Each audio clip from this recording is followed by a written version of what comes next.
إن الحمد لله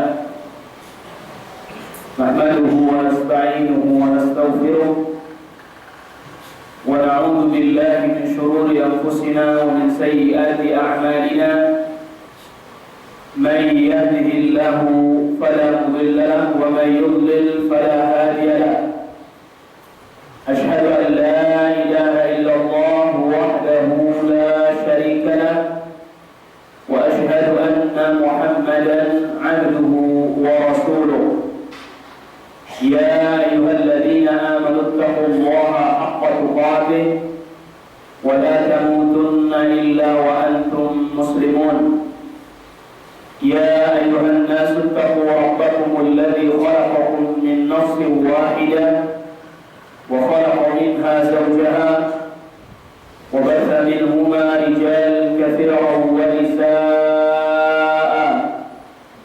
واتقوا الله الذي تساءلون به والأرحام إن الله كان عليكم رقيبا يا أيها الذين آمنوا اتقوا الله وقولوا قولا سديدا يصلح لكم أعمالكم ويغفر لكم ذنوبكم ومن يطع الله ورسوله فقد فاز فوزا عظيما أما بعد فإن أصدق الحديث كتاب الله وخير الهدي هدي محمد صلى الله عليه وسلم وشر الأمور محدثاتها وكل محدثة بدعة وكل بدعة ضلالة وكل ضلالة في النار.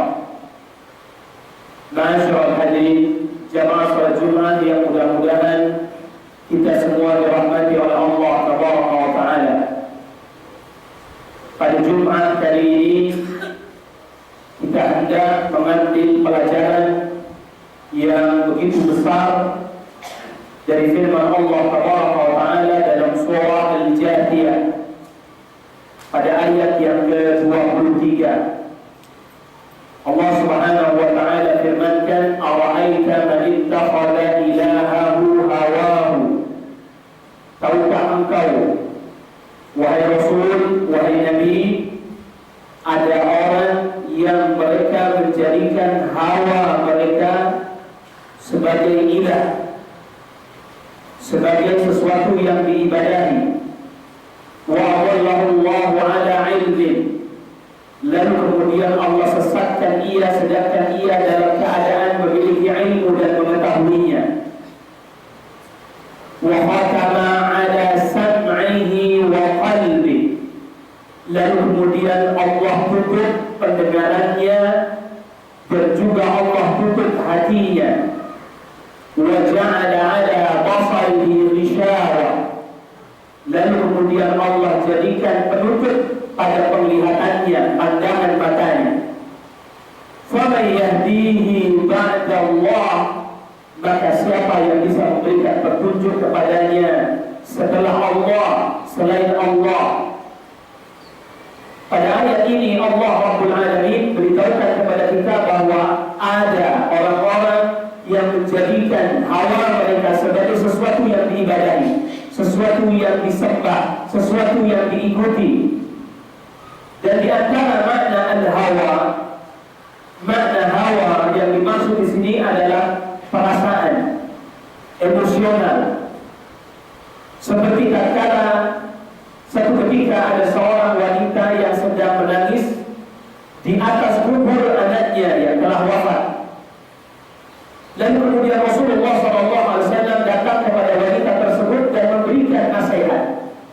Ittaqillah wasbiri, takutlah engkau wahai ibu kepada Allah dan bersabarlah. Namun karena wanita tersebut dirundung perasaan sedih yang begitu mendalam, perasaan duka karena ditinggal wafat oleh putranya, sehingga nasihat yang baik yang datang dari Rasul SAW tersebut sangat sulit sekali untuk diterima. Spontan sang ibu itu pun berkata, "Ilaika anni, menyingkirlah engkau dariku." menjauhlah engkau dariku.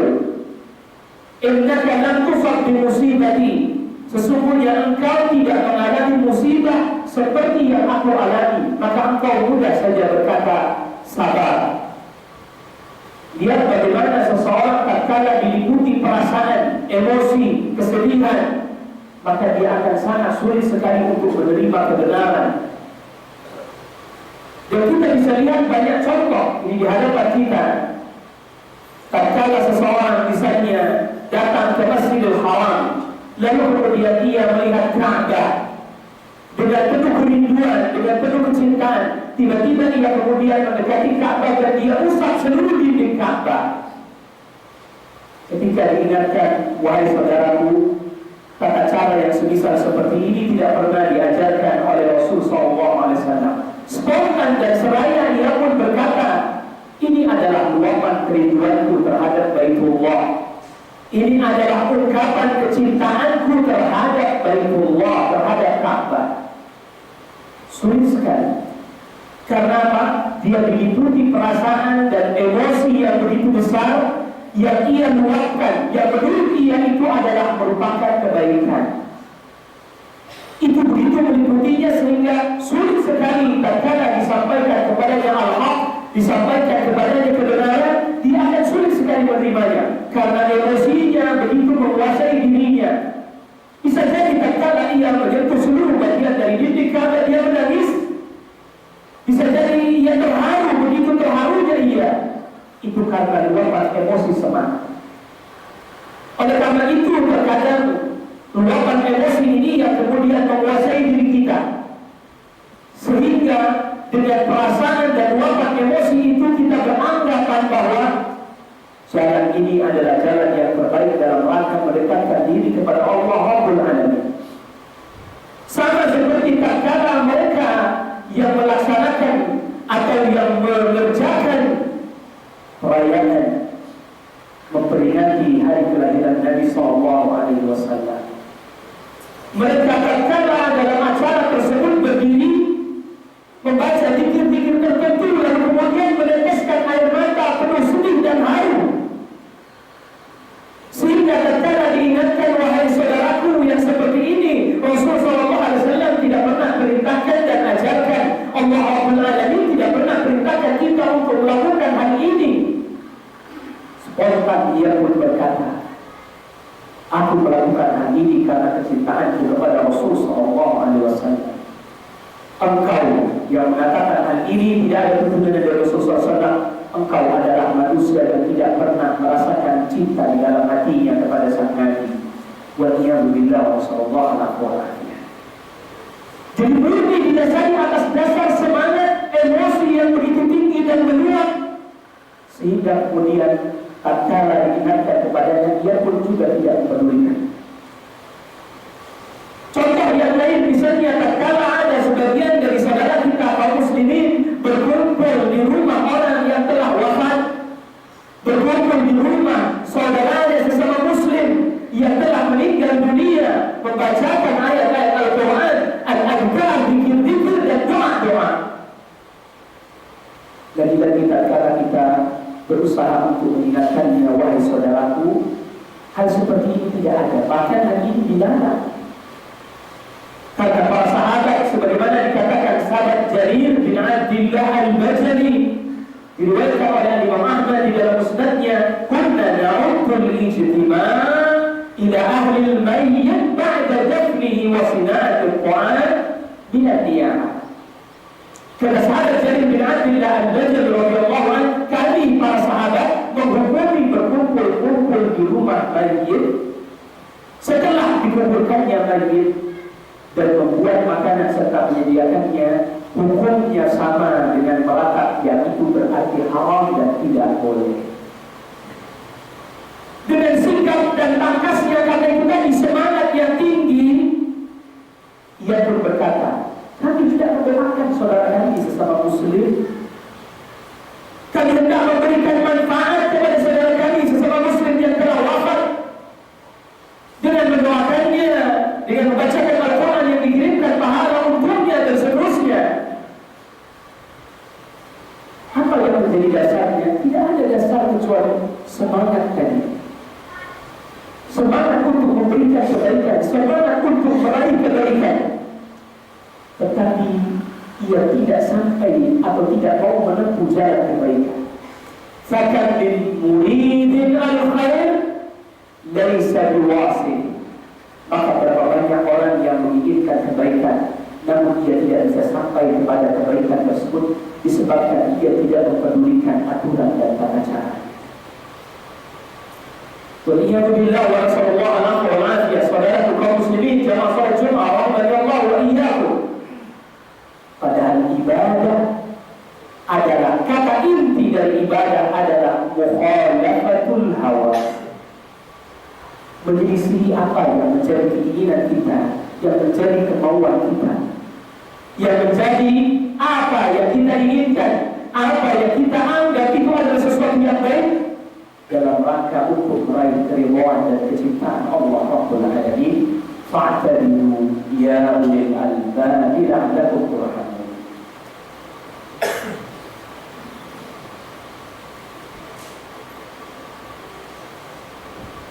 Alhamdulillah hamdan katsiran tayyiban mubarakan fihi kama yuhibbu rabbuna wa yarda. Wassalatu wassalamu ala nabi rahmah wa alihi wa sahbihi wa wala, amma ba'd. Masyaallah, al-hadirin jamaah salat Jumat yang mudah-mudahan kita semua dirahmati oleh Allah Subhanahu wa taala. Maka mari sama-sama kita renungkan apa yang dijelaskan oleh Syekhul Islam Ibnu Taimiyah rahimahullah taala tentang makna ibadah. Ini yang semestinya kita tanamkan pada diri kita dan kita pahami betul. Karena al-ibadah sebagaimana beliau jelaskan rahimahullah taala adalah ismun jami', sebutan yang mencakup, yang meliputi likulli ma yuhibbuhu Allah taala wa yarda. Sebutan yang mencakup dan meliputi segala sesuatu yang dicintai dan diridhai oleh Allah. Bukan yang dicintai oleh kita, bukan yang diridhai oleh kita, tapi yang dicintai oleh Allah dan diridhai oleh Allah. Dari mana kita tahu bahwa itu sesuatu itu dicintai oleh Allah, bahwa sesuatu itu diridhai oleh Allah? Tentu dari Rasulullah SAW. Sebab yang mendapatkan wahyu adalah Rasul SAW, yang mendapatkan langsung perintah, larangan, ajaran, tuntunan melalui wahyu, melalui malaikat Jibril adalah Rasulullah SAW. Dan sesuatu itu yang dicintai oleh Allah bin qawli, baik berupa ucapan-ucapan apa saja yang bisa mendatangkan keridhaan dan kecintaan Allah, atau fi'lin atau perbuatan, baik perbuatan yang zahiran wa batinan, baik perbuatan fisik yang zahir ataupun perbuatan batin. Sebagaimana tadi kita telah sebutkan beberapa contohnya. Tatkala seseorang hendak meluapkan kecintaannya kepada Rasulullah SAW, maka dia harus berusaha menahan dirinya, menahan emosinya, menahan perasaannya untuk melihat seperti apa yang diajarkan oleh Rasulullah SAW untuk mencintainya, untuk membuktikannya.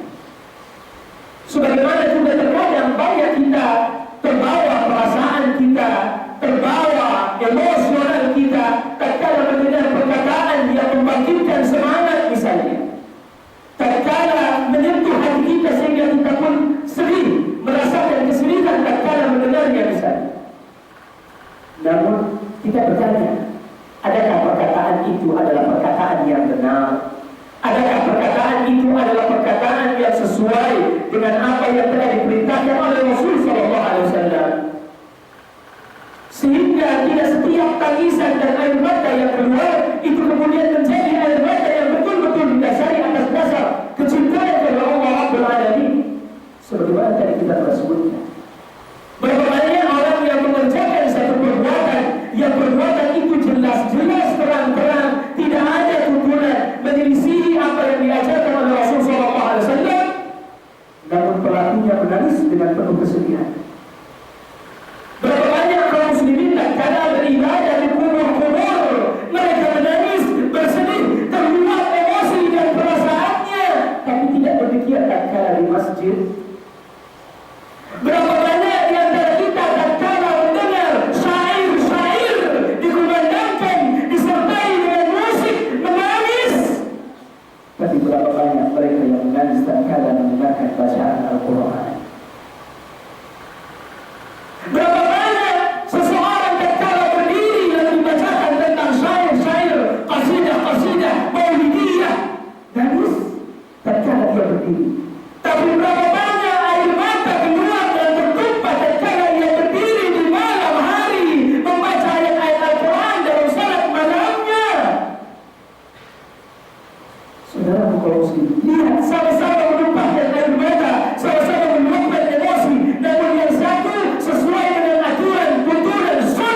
menyelisih sunnah Nabi SAW. Tahukah kita, mereka yang menumpahkan air mata dan meluapkan perasaannya, namun dalam keadaan menyelisih sunnah Nabi SAW, mereka pun merasakan kepuasan batin, merasakan kenikmatan yang luar biasa. Bahkan bisa jadi melebihi dan melampaui mereka yang meneteskan air mata dan meluapkan emosi tatkala melaksanakan ibadah yang sesuai dengan sunnah Rasulullah SAW. Namun yang mengikuti tuntunan Rasulullah SAW, mereka telah mampu mengalahkan hawa mereka, tunduk kepada apa yang ditetapkan oleh Rasulullah SAW. Namun dia tidak mau mengikuti tuntunan Nabi SAW. Sekalipun perasaan yang datang dalam hatinya begitu puas dengan mengerjakan perbuatan itu, hakikatnya itu adalah bagian dari tipu daya syaitan wal iyadu billah wa nasallallahu alaihi wasallam.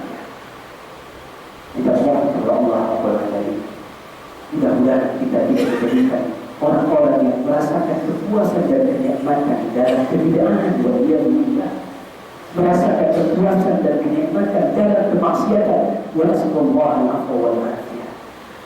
Karena pada dasarnya hakikatnya yang ia pertuhankan, yang ia ibadah dan ia sembah adalah hawanya, bukan Allah Rabbul Alamin.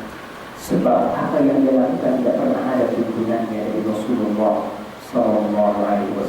Dan kita doakan mudah-mudahan saudara kita kaum muslimin yang masih dalam keadaan seperti ini, bukan karena kebencian, namun tentu karena rahmat dan kasih sayang. Mudah-mudahan Allah Rabbul Alamin berikan hidayah, petunjuk kepada mereka agar mereka pun bisa kembali kepada jalan yang telah ditetapkan oleh Rasulullah SAW. Allahumma firli muslimin wal muslimat wal mu'min wal mu'minat al-ahya wal amwat. Allahumma salli ala muslimin wa ala al-kafara wal musyrikin wal tadhiyarahum syadid syamlahum wa barik quwwatahum bi rahmatika ya